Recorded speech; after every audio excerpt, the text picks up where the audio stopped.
Hello YouTube, welcome back to the RV-14 build.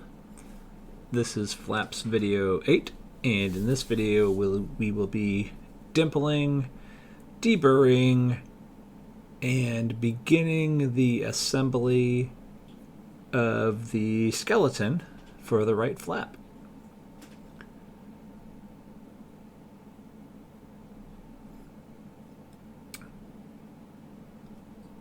So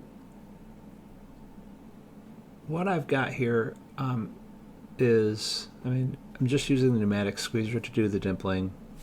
There's nothing special about this. If you've watched any of the previous videos, you've seen it before. The one comment I will add to this is that I'm doing this in a sequence that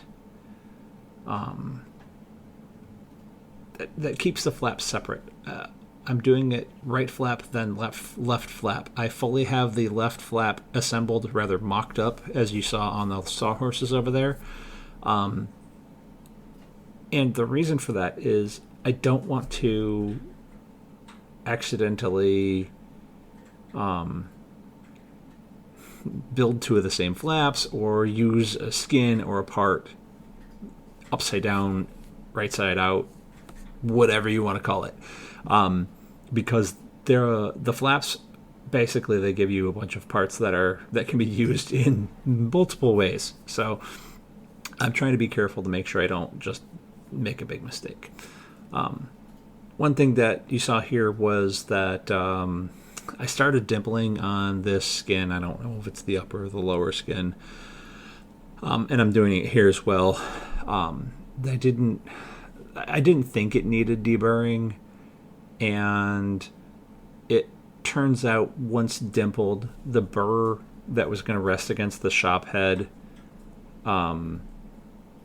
was pretty harsh, so I decided that I needed to deburr the top and bottom skins before dimpling. So we did that, and I used the DRDT2 dimpler there for almost the entire sheet, instead of just the ones that the squeezer couldn't reach, because if I'm completely honest, the squeezer is very nice. It produces great dimples. Oh no, I didn't. I used it on the edges here. But I feel like the risk of accidentally putting another hole in the skin is a lot higher with the pneumatic squeezer doing the dimples rather than the big chomper DRDT2 dimpler. Because that's what I put an extra hole in my fuel tank with. Not in the fuel tank, in the outboard skin of the fuel tank, which doesn't affect holding fuel. It's okay. We talked about this before. Anyway, so the pieces are dimpled. We've dimpled the flat, the spar, the nose ribs, the trailing edge ribs, and the skins. So we're ready to go here. And now we're going to start assembly on the skeleton of the right flap. You start by basically going inboard to outboard as far as you're following the plans, and that's putting a nut plate on one of the nose ribs and riveting it to a doubler. Those first two nose ribs and doublers are where the control linkage goes to the bell crank and flap, electric flap motor. And that's just held in like with an AN4 bolt or something.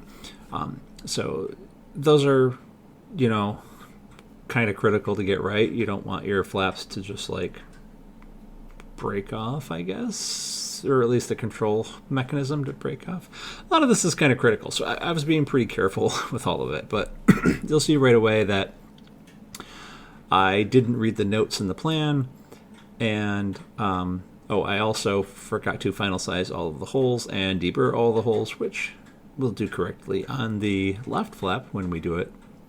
And then, but there's a note that says, hey, don't do this rib first because you're not going to have access to the next one. So I'm using a bunch of different tools to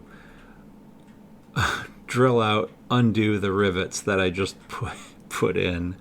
And we're going to rivet the nose rib on first, and then we can do the trailing edge rib. Yeah, pay attention to the notes and the plans, Ryan. Next time, we'll pay more attention to the notes and the plans. See you then.